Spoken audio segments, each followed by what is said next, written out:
Бих искал да ви представя две нови функционалности, които въведохме преди няколко дни в експертна правна система Lexebra и които се визуализират под формите на две нови икони, статистика и бюлетин, в главното меню на системата. Бюлетина може да го видите тук и като така сравнително видим голям бутон, от който може да достъпите до бюлетина.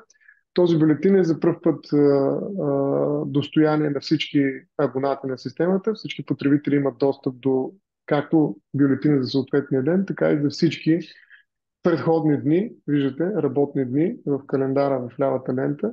Може да си изберете за кой ден искате да видите бюлетина. Дневен е бюлетина, създава се на базата на съдебната практика на Върховния касационен съд, гражданска и търговска колегия, както и наказателна, разбира се, но ние знаете, че наказателната а, е колегия, върху която ние не правим резюмета все още.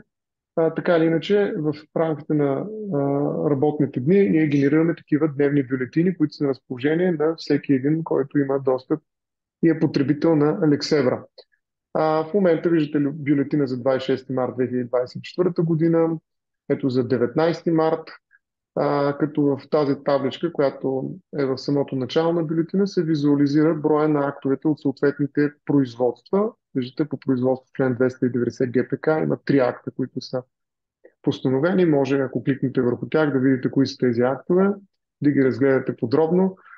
Този ден не е имал определение по 274 алинея 3, които допускат касация. Имало 18 акта по 288 определения, с които се иска допускане до касация на касационни жалби срещу въззивни решения и виждате, само 5 са допусканията в рамките на този ден. Общо 34 са актовете, които са били постановени в рамките на този ден от Върховния касационен съд. Виждате същите цифри за 7 март, например. Структурата на бюлетина, виждате, е поставена в лявата лента като секции, които се възпроизвеждат на базата на това дали има актове, попадащи в тяхното съдържание. Първата е нови отговори на ВКС, където виждате са поставени въпроси. Ето едно производство по 274 алинея 3, на които ВКС е дал отговор. Ако искате да видите целият отговор, може да използвате този бутон. Разбира се, имате достъп и до целият акт, който се отваря в бързия прозорец отдясно, той може да бъде зареден и в нов таб.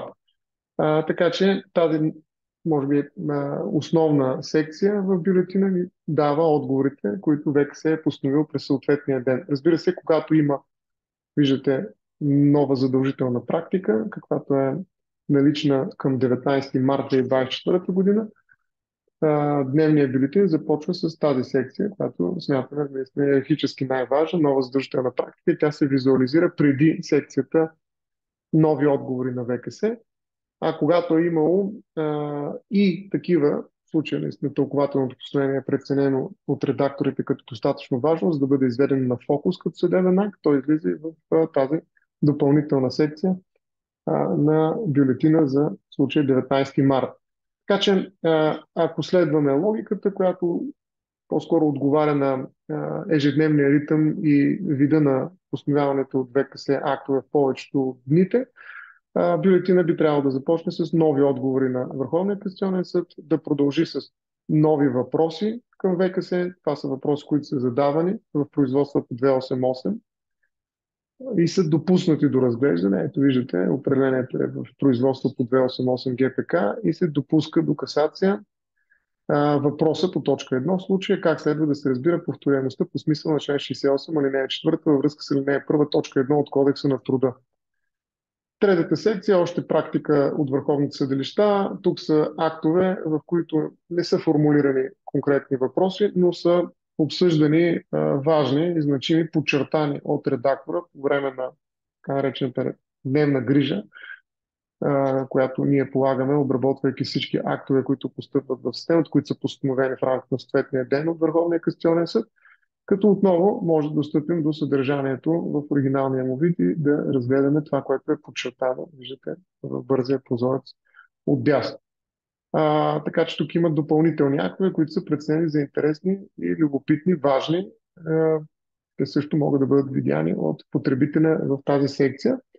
Последната част от бюлетина включва новите резюмета, които са създадени през съответния ден от редакторите на Лексебра. Те не винаги се отнасят до актове от същия ден, но позволяват на потребителя да види кои са новите резюмета, до които има достъп в края на въпросния ден, деня, в който е генериран съответния бюлетин. Тук виждате структурата, следва структурата на резюмета. Имаме въпрос, има тема, случай на изпълнение и отговор, така както е бил даден той в рамките на резюмето при резюмирането на съдебния акт. Така че резюмето съдържа един много бърз поглед и надяваме се удобен за потребителите върху случилото се през съответния ден с практика на Върховния касационен съд, като това позволява буквално за няколко 5-10 минути човек да се запознае с това, което е вълнувало буквално съдиите във Върховния касационен съд или редакторите, които са правили резюмета въз основа на такива актове на Върховния касационен съд. Това е първата функционалност. Този бюлетин е ежедневен. Имаме намерението да създаваме и седмични бюлетини, които да бъдат изпращани по имейл. Те се генерират по отделен път и се изпращат на тези потребители, които имат желание да получават такъв ежеседмичен бюлетин. Той няма да присъства в самата система, но за сметка на това ние даваме достъп през системата до дневните бюлетини към всяка една от датите, които са работни дни на Върховния касационен съд. Другата функционалност, която бих искал да ви покажа, е свързана с статистиката, която ние извеждаме както по години, така и по месеци. От тук може да... Ето, аз съм отворил всъщност статистиките, двата вида, които статистика поддържаме, по години и по месеци. Ако искате първо по месеци, ще ви покажа. Тук са годините, в рамките на тях са месеците. Виждате, образуват се едни графики, които ние шеговито наричаме лястовиците на Лексебра, в които се визуализира работата на Върховния касационен съд. Когато поставите мишката върху графиката, виждате и своеобразна легенда за това какво всъщност е изобразено на тази графика. Виждате 29 общо акта, от които 9 са по 288, 2 са от 290 производство, 288, които допускат са 2 и няма такива по 274, не е трета. Това е към третата дата на месец януари. Подобна информация съществува за всеки един от дните на съответният месец в първата графика, която се нарича актове на ВКС, като тук е отбелязан и месеца, за който става въпрос. Редакторската грижа е друг тип визуализация, която показва какво е свършено от страна на редакторите през съответния ден. Виждате трите основни ангажимента на редакторите, които полагат ежедневна експертна грижа, това да подчертават, т.е. имаме на тази дата 5 февруари, 24 подчертания акта, 11 с резюмета и 2 поставени на фокус. Т.е. важни до степен, че могат да бъдат приоритизирани при запознаването с практика на Върховния касационен съд. Това отново е дадено като информация за всеки един от работните дни на съответният месец. И в края има една така много удобна според нас таблица, в която вие виждате информация за случващото се буквално по дни в съответния месец, като тук се визуализират числа, даващи информация за това какво точно се е случило през съответния ден. Ето да речем на 5 има 69 общо акта, от които 8 са в постановени решения по член 290 ГПК.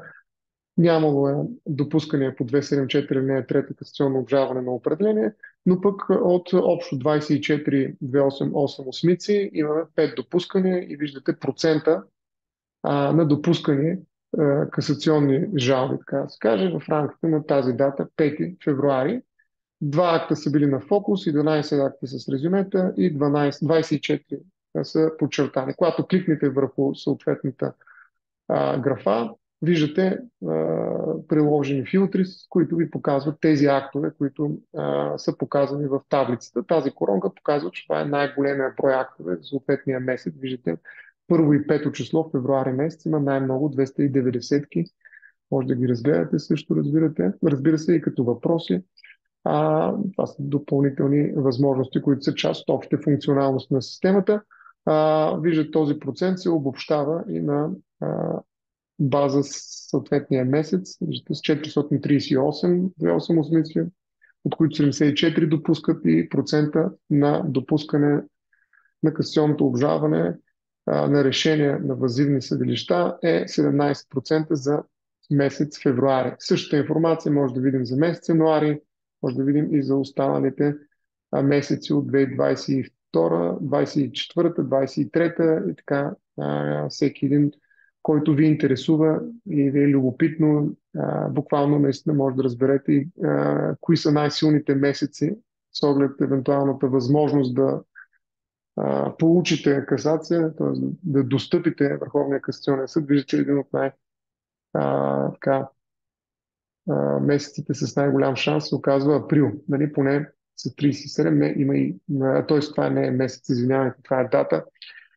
Същото нещо може да се види и в годишните. Да? Ето ги месеците, които отново са подредени в таблица и може да видите този процент, който наблюдавахме при датите, обобщен на месечна база и разбира се на годишна база.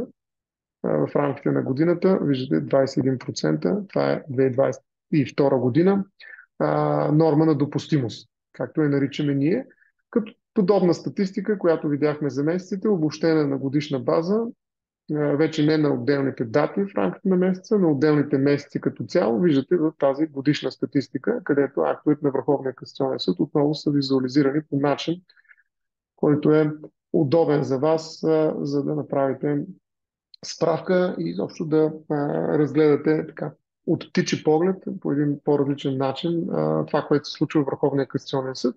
Аз лично бих използвал месечните статистики, за да буквално наистина наблюдавам отделните дни. Разбира се, тук има празники, тъй като това са неработни дни, в които Върховния касационен съд не е постановявал актове, и затова така те са отбелязани с тире. Но аз мога да наблюдавам, ето виждате, всички актове, които са публикувани през съответната дата, в случая на 27 март, и да речем да видя колко от тях са подчертани. Искам само тях да наблюдавам, т.е. да видя какво е излязло в тази дата, да прочета, да се запозная с него. Идеята ни, разбира се, отново е да осигурим максимално така, бързо разглеждане на практиката на Върховния касационен съд, която вълнува съответния човек, и това да се случи по удобен за него начин. Това е нашата цел, когато създадахме и тази нова функционалност, свързана с извеждане на статистика на годишна и месечна база. Ще се радваме. Това са новите съвсем накратко възможности, които дава експертна правна система Лексевра. Ще се радваме на обратна връзка, както и на всякаква препоръка, коментар или въпрос, който касае тези две нови функционалности, които ние смятаме да развиваме и за в бъдеще по начин, който отговаря на нуждите на нашите клиенти и който им спестява най-вече време, нещо, което е нашата основна задача.